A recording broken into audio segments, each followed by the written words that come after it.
Navigating the geopolitical flashpoints of 2026.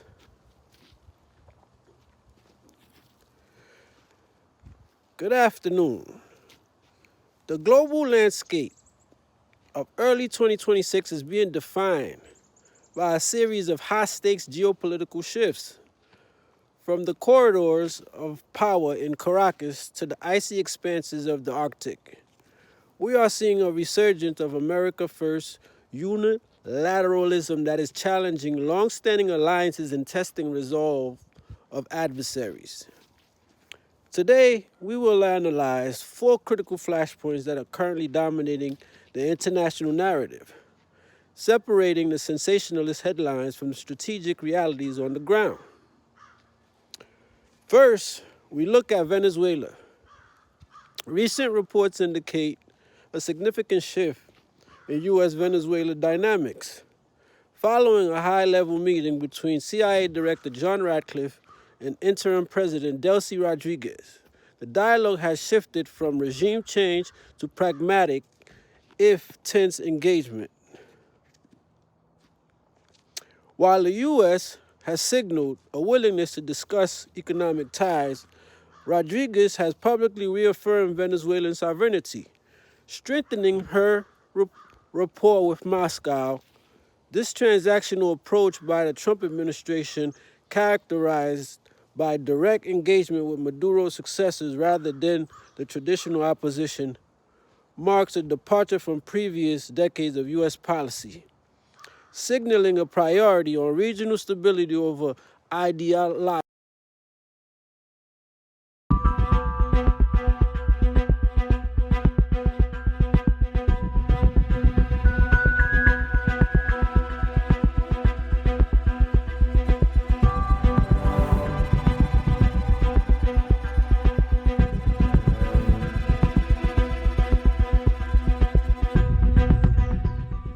Venezuelan interim president Delcy Rodriguez forcefully declared Caracas' absolute sovereign right to freely select and cultivate international alliances according to national interests without external diktats during fiery televised address reaching millions across Cavista strongholds.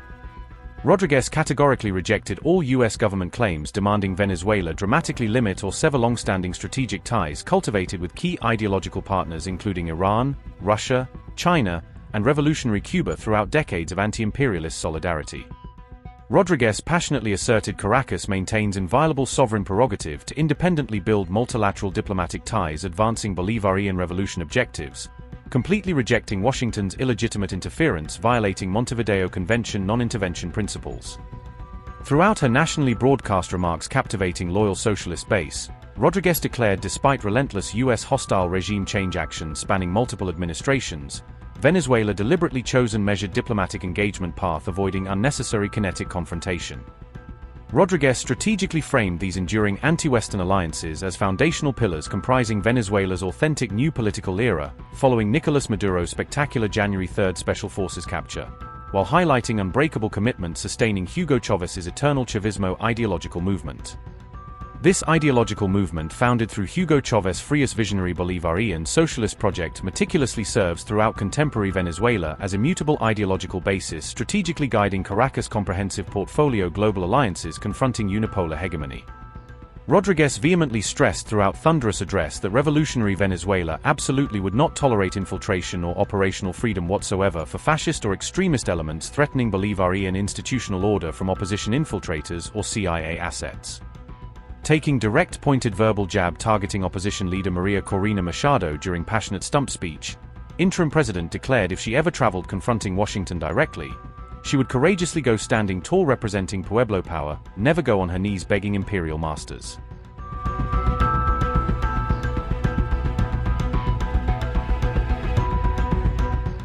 Rodriguez's pointed personal jibe arrived immediately after opposition figurehead Maria Corina Machado endured yet another humiliating public snub directly from President Trump despite physically handing him her Nobel Peace Prize nomination documents during tense Washington visit. CIA Director John Ratcliffe conducted high-profile meeting with interim President Delcy Rodriguez on January 15 throughout Caracas, dramatically reinforcing President Trump's pragmatic trust throughout Maduro's handpicked successor stabilizing post-raid transition period. This pivotal clandestine meeting substantially reinforced Trump National Security Team's operational assessment, concluding Rodriguez's interim rule successfully delivered measurable political stability throughout Venezuela, avoiding predicted post-Maduro anarchy scenarios. Ratcliffe's sensitive visit chronologically followed President Trump's personal direct telephone call connecting interim President Rodriguez alongside his separate frosty encounter with sidelined opposition leader Maria Corina Machado seeking regime change leverage. A senior U.S. State Department official confidentially revealed to media Ratcliffe carried explicit presidential message from Trump administration earnestly seeking substantially improved bilateral ties through pragmatic engagement with Caracas rather than revolutionary overthrow. U.S. national security planners throughout Langley and Pentagon wargamed extensively, fearing Venezuela risked total state collapse, plunging continent into refugee crisis should institutional state structures get violently torn down immediately following Nicolas Maduro's dramatic military capture.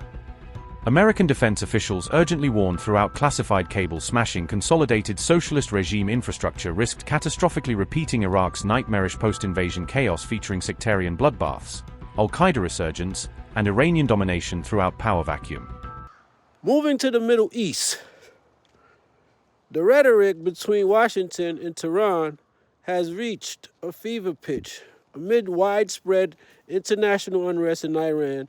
Rumors of potential U.S. strikes against the supreme leadership have surfaced. Tehran has responded with threats of all-out war, including potential strikes on U.S. regional bases. While this echoes the tensions of 2020, the current climate is more volatile. Analysts suggest that while both sides are engaged in extreme posturing, the risk of miscalculation remains high as Iran tests U.S. resolve during a period of perceived domestic transition. This sedition was American, it was clear. The Americans planned and acted. The aim of the Americans is to swallow Iran. We consider the President of America guilty, both for the casualties and for the damages and for the accusation he made against the Iranian nation. Iranian President Masoud Pezeshkian issued a stark warning on January 18th, declaring that any attack targeting Supreme Leader Ayatollah Ali Khamenei would provoke a full-fledged war, a direct message to Washington amid rising U.S.-Iran tensions. Pezeshkian accused the United States and its Western allies of inflicting years of suffering on the Iranian people, saying that inhumane sanctions on the country's economy are the root cause of its financial hardship and social instability. The Iranian leader's fiery remarks followed U.S. President Donald Trump's fresh statement to Politico, in which he once again hinted at a push for regime change in Iran and signaled an alarming shift in tone from diplomacy to confrontation. "It's time to look for new leadership in Iran," Trump told Politico during the interview, intensifying speculation that the White House may be preparing for bold action targeting Tehran's leadership structure. The U.S. president later took to his social media platform, Truth Social, to repeat his call for new leadership in Iran, reinforcing his earlier remarks and keeping the pressure high on the Islamic Republic. In the same post, Trump described Supreme Leader Ayatollah Khamenei as a sick man and labeled Iran as the worst place to live, statements that have drawn outrage in Tehran and fueled fears of further escalation across the region. Masoud Pezeshkian said, quote, "If the people of Iran face hardship and difficulties in their lives, one of the main reasons for it is the long-standing enmity and inhumane sanctions imposed by the United States government and its allies. Any aggression against the supreme leader of our country is tantamount to all-out war against the Iranian nation." Unquote. For weeks, President Donald Trump has continued to threaten possible U.S. military intervention in Iran, warning that Washington may no longer stay silent as protests and violence escalate under the regime's ongoing crackdown. This brings us to perhaps the most controversial topic of the year: renewed U.S. interest in Greenland. The proposal to acquire Greenland from Denmark has sparked a profound rift within NATO. European leaders, including those from Spain and France, have warned that any attempt to use military or economic leverage to seize Danish territory would effectively fracture the alliance. The geopolitical implications here are clear. A divided NATO is a victory for the Kremlin. Russia has already begun to capitalize on these internal Western divisions, framing the dispute as a sign of NATO's obsolescence. It's a big word. While the administration views Greenland as a vital strategic asset against Russian and Chinese Arctic encroachment, the diplomatic cost of pursuing it may outweigh the territorial gain. In summary, the headlines of 2026 paint a picture of a world in flux. We are seeing a move away from traditional multilateralism towards a series of high-stakes bilateral confrontations. While the language of humiliation and imminent war often dominates the media cycle, the underlying reality is one of intense strategic posturing. Whether these moves lead to a more secure America First world or a fragmented global order will depend on the diplomacy or lack thereof conducted in the coming months. Trump.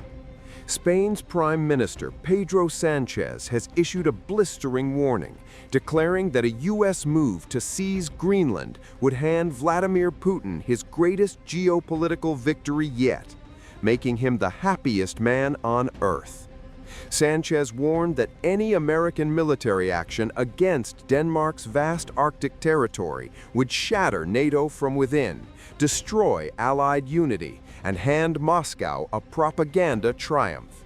In a newspaper interview published Sunday, Sanchez said any American military action against Greenland, which is an autonomous Danish territory, would damage NATO and legitimize Russia's invasion of Ukraine. If the United States were to use force, Sanchez warned, while adding it would be the death knell for NATO, and Vladimir Putin would be the happiest man in the world.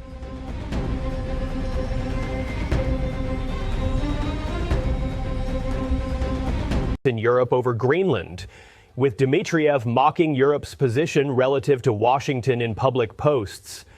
The Kremlin envoy urged the EU to recall its soldiers from Greenland in a post aimed directly at European Commission President Ursula von der Leyen. "Do not provoke the daddy," he wrote, a phrase designed to sting. The message framed Trump's tariffs as a per-soldier penalty, 1% per European soldier sent to Greenland, the envoy claimed. Whether accurate or rhetorical, the framing was unmistakable.